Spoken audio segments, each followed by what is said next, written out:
Olá, companheiras, olá, companheiros, saudações petistas. Sejam muito bem-vindas e muito bem-vindos a mais uma edição do podcast Em Tempos de Guerra, a Esperança é Vermelha. Hoje é sexta-feira, dia 15 de novembro. Eu sou o Patrick e toco a conversa junto com vocês.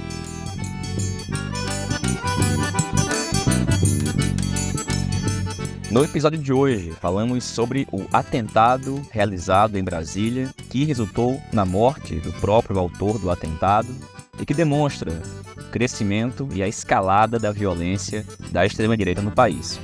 A companheira Jandira Errara fala sobre a disputa pública em torno da mudança da jornada 6x1. E escutamos ainda a companheira Caridia França, que comenta a realização do Encontro de Mulheres Estudantes da UNE em Mossoró, no Rio Grande do Norte.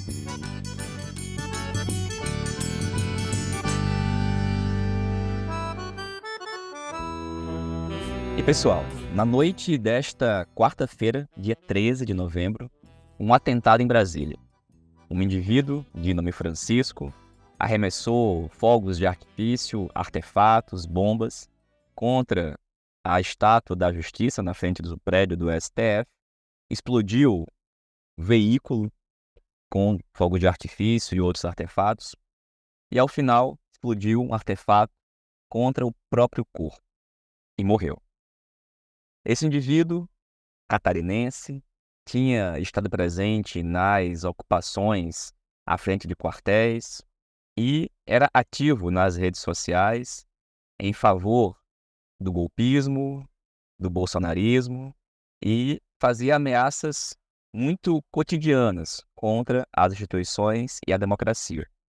Há meses estava em Brasília e, ao que se sabe de informações divulgadas pela imprensa sobre as investigações, vinha dizendo, inclusive, a parentes e amigos que iria cometer esse ato, ou seja, que iria tentar contra a vida de pessoas em Brasília e contra os prédios e instituições. O fato é que esse acontecimento não é um caso isolado. Desde a eleição de Bolsonaro, nós vimos no Brasil, por diversas vezes, figuras ligadas à extrema-direita atentando de forma violenta contra indivíduos e contra instituições. Vimos figuras como Sarah Winter, por exemplo, desfilar em Brasília com tochas em mão, capuzes e atentar contra o Supremo. Vimos o próprio ato golpista de 8 de janeiro que depredou as instituições. Vimos, em outras vezes, bombas sendo colocadas em caminhões-tanque. Inclusive, situações que até hoje não foram resolvidas, como, por exemplo, ataques contra a rede elétrica. E o fato é que este episódio desta semana evidencia que aquilo que a extrema-direita semeou continua sendo colhido, ou seja, violência, intolerância e uma conduta violentíssima e criminosa de muita gente que nesse momento, curiosamente, está pedindo para ter anistia. E talvez esse seja o ponto que nós não podemos deixar passar. O episódio dessa última quarta-feira, este atentado, é mais uma razão para que nós não aceitemos nenhuma mediação que tenha como consequência a anistia para os golpistas e quem estava envolvido no governo Bolsonaro, nos crimes praticados pelo governo Bolsonaro e nos crimes do 8 de janeiro. Como nós já tínhamos falado aqui no podcast, a disputa em torno da presidência da Câmara dos Deputados está tendo este debate com um dos seus elementos. Ou seja, a escolha de Hugo Mota como candidato de Arthur Lira passou por discussões em torno da possibilidade de concessão ou não da anistia aos golpistas. Arthur Lira retirou da CCJ, até o presente momento ainda não constituiu a comissão especial, mas o fato é que havia alguma expectativa por parte da extrema-direita de que ocorreria a anistia e que possivelmente nela estaria incluído o Bolsonaro. Bom, depois do ato dessa última semana, esperamos que essa hipótese remotíssima não se confirme. E, inclusive, que isso sirva de lição para que aqueles companheiros e companheiras que agora, nas eleições municipais, fizeram alianças, fizeram concessões com a extrema-direita, por questões conjunturais locais, por questões pragmáticas e eleitorais, que vejam o que pode acontecer se nós não lidarmos como deve ser lidado com a extrema-direita.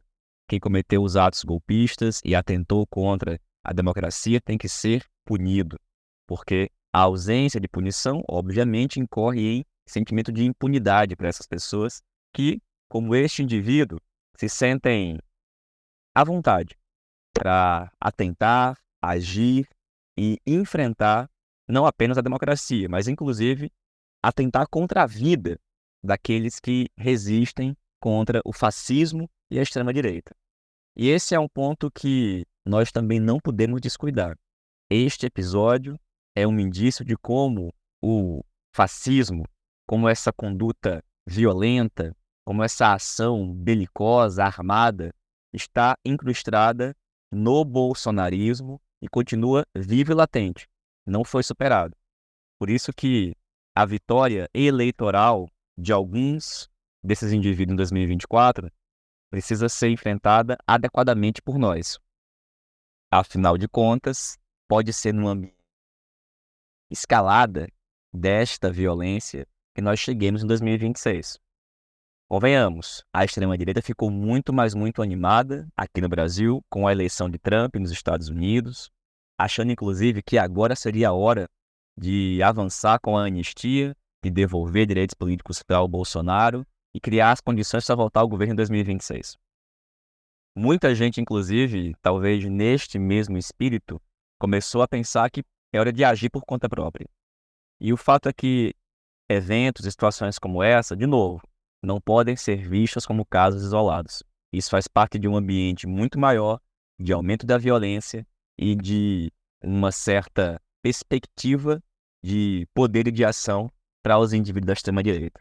Que a gente lute para que não ocorra anistia aos golpistas e para que as punições à extrema-direita, ao fascismo, sejam realizadas, em especial em um ambiente onde, além de prevalecer a democracia, prevaleçam ações no campo de esquerda que consigam disputar cultural e ideologicamente a classe trabalhadora.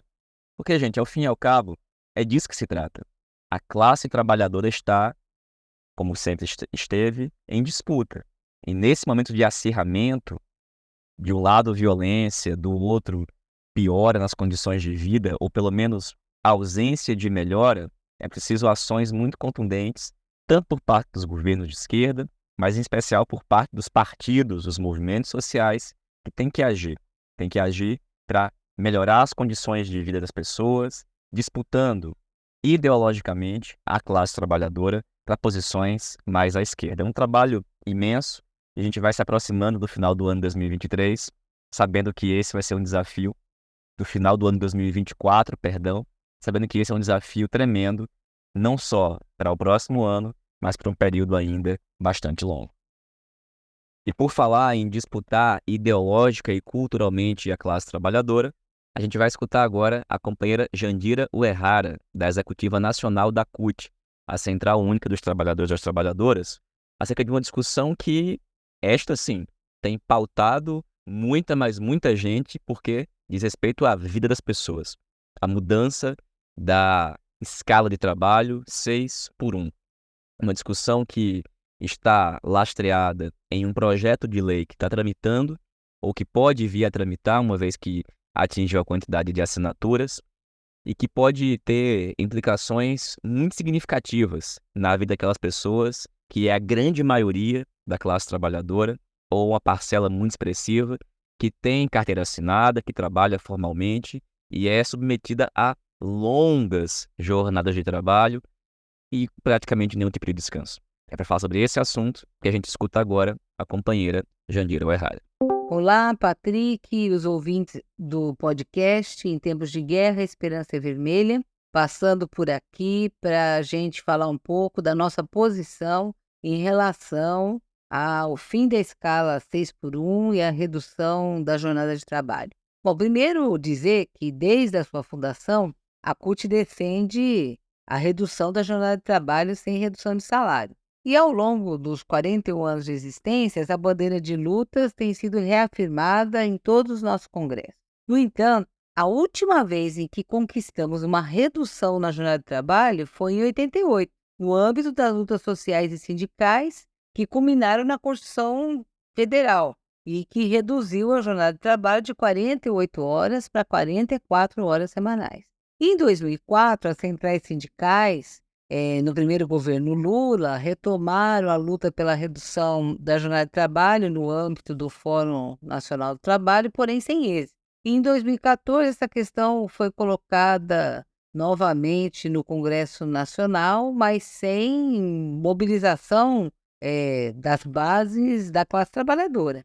Bom, desde 1988, várias categorias já conquistaram a redução da jornada de trabalho através de acordos e convenções coletivas, assim como diferentes escalas de trabalho foram estabelecidas, por convenção ou acordo coletivo, ou seja, o acordo coletivo também trata da distribuição das horas trabalhadas e do direito ao descanso em domingos e feriados. Mas isso não resolve o problema de grande parte da classe trabalhadora, porque a maioria permanece precarizada e alijada da organização sindical. Portanto, para além do direito à negociação coletiva, num país como o Brasil, que é totalmente assimétrico no que se refere às relações de trabalho, é necessário que a jornada máxima seja estabelecida por lei e é também preciso que escalas abusivas sejam igualmente proibidas. Bom, hoje o Brasil tem mais de 12 mil sindicatos e apenas 11% sindicalizados.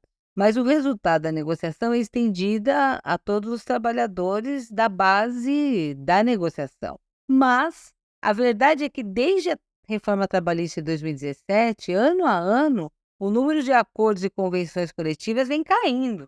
E poucos são os acordos e convenções que tratam do trabalho nos domingos e feriados, que é o centro, do debate da escala 6x1. Bom, para se ter uma ideia do que eu estou falando, em 2016 nós tivemos 48.476 acordos ou convenções coletivas. Em 2023, 41.731 com quedas ano a ano. Desses acordos e convenções, poucos tratam do trabalho aos domingos e feriados. Em 2022, foram mais de 41 mil acordos e apenas 117 sobre trabalho aos domingos e feriados. Em 2023, também com mais de 41 mil acordos e convenções, só 75 trataram do tema. Ou seja, esta questão da escala abusiva 6x1, não vai ser resolvida apenas em negociação coletiva, em acordos e convenções coletivas de trabalho, É importante dizer também, que a questão da reforma trabalhista e da revogação, está no centro do debate sobre o fortalecimento da negociação coletiva. Não adianta falar que vamos fortalecer a negociação coletiva sem revogar a reforma sindical, tá? Bom, mas voltando ao tema da escala e da redução, nas últimas décadas, nós não tivemos movimento de massa da classe trabalhadora em defesa da redução da jornada de trabalho. Portanto, a atual mobilização em torno do fim da escala 6x1 e da redução da jornada devem ser apoiadas e intensificadas pela CUT, pelos sindicatos, pelo movimento sindical, para que se torne um grande movimento das organizações da classe trabalhadora. Porque assim nós teremos chance, sim, de ter um movimento de massas, um movimento popular, pela qualidade de vida da classe trabalhadora, pela redução da jornada de trabalho, que vai levar a mais empregos, pelo fim das escalas abusivas e também, consequentemente, pela revogação da reforma trabalhista. Então, nós da articulação de esquerda, do setorial sindical da articulação de esquerda, já soltamos uma nota, defendemos a aprovação de uma PEC que reduz a jornada de trabalho para 36 horas e, ao mesmo tempo, proíba a escala de trabalho 6x1. Isso é fundamental para garantir qualidade de vida aos trabalhadores e trabalhadoras submetidos à escala abusiva e também para combater o desemprego no país e aumentar os postos de trabalho. Portanto, essa é uma luta que nós convocamos toda a nossa militância sindical e popular para estar defendendo efetivamente a redução da jornada de trabalho sem redução de salários e que para que isso se torne a grande luta popular que nos leve a uma vitória muito importante no momento, né, onde a classe trabalhadora, quando a classe trabalhadora no Brasil está na defensiva, lutando pela manutenção de direitos, isso seria um avanço importantíssimo para o conjunto da luta no Brasil. Então, pessoal, vamos à luta, nós voltaremos a esse tema com mais profundidade, mas, a princípio, fica aqui esse chamamento e um posicionamento firme de toda a nossa militância sindical e popular para essa luta. Ficou bom? Ficou bom? Valeu, Jandira. Obrigado, companheira. Toda a mobilização, né, para que a gente consiga avançar na defesa dessa pauta e de mais direitos com mais descanso para a classe trabalhadora. Mais descanso, obviamente, sem perdas de salário e com garantias de mais direitos. Até porque o descanso e o lazer também são direitos. E dito isso, a gente escuta agora a companheira Carídia França. A Carídia é do DCE, da UFRN, da UFERSA, no Rio Grande do Norte, e fala para a gente sobre a realização do EME, o Encontro de Mulheres Estudantes da UNE, que está acontecendo e vai ser realizado em Mossoró. É sobre esse assunto que a gente escuta agora a companheira Carídia. Saudações petistas, companheirado da Articulação de Esquerda. Meu nome é Carídia França, sou membro da Coordenação Nacional da Juventude da Articulação de Esquerda e hoje venho aqui no podcast dar um informe muito importante para a organização da nossa juventude, né? É o Encontro de Mulheres Estudantes da UNE nesse ano, que acontecerá nos dias 29 e 30 de novembro e 1º de dezembro. Nessa edição acontecerá numa universidade nossa, a Universidade Federal Rural do Semiárido, em Mossoró, no Rio Grande do Norte. Dito isso, a tarefa que já era histórica de construir mais um encontro de mulheres estudantes se torna ainda mais importante, por ser um território nosso que apresenta a nossa política para os estudantes e que se torna também uma importante frente de massa na base da nossa tendência aqui no Estado. E a partir disso, nós já construímos 2 plenárias nacionais para que todas as mulheres estudantes dos outros estados também consigam ter ciência da importância do Encontro de Mulheres da UNE, tendo ciência do nosso histórico, inclusive na pasta de mulheres da entidade, que a nível nacional ainda se encontra menos articulada do que a conjuntura pede, mas que são através desses espaços que a gente consegue também articular outros caminhos para a entidade e também oxigenar as pautas da nossa juventude. Dito isso, temos a previsão de contar com outras companheiras do Sergipe, do Mato Grosso, do Rio Grande do Sul e, enfim, acreditamos, né, com isso, que será um encontro realmente muito importante e que pode marcar um novo momento para a entidade a nível nacional e também que demonstre também que o nosso socialismo feminista e petista continua muito vivo no seio da juventude. Então é isso, companheirada. Espero voltar ao fim desse encontro com melhores notícias. A nível nacional, né, a UNE também, na sua força majoritária, o JS, não tem disponibilizado todos os recursos que o encontro merece. E, inclusive, tem sido um encontro historicamente organizado por tendências petistas e a articulação de esquerda não se esquiva de uma tarefa tão importante. Então, viva o feminismo socialista e vamos à luta. Até a vitória. Valeu, Carídia. Obrigado, companheira. E, pessoal, essa foi mais uma edição do podcast Em Tempos de Guerra, a Esperança é Vermelha. A gente se reencontra aqui na próxima semana. Saudações petistas, um bom feriado, um bom fim de semana e até a próxima.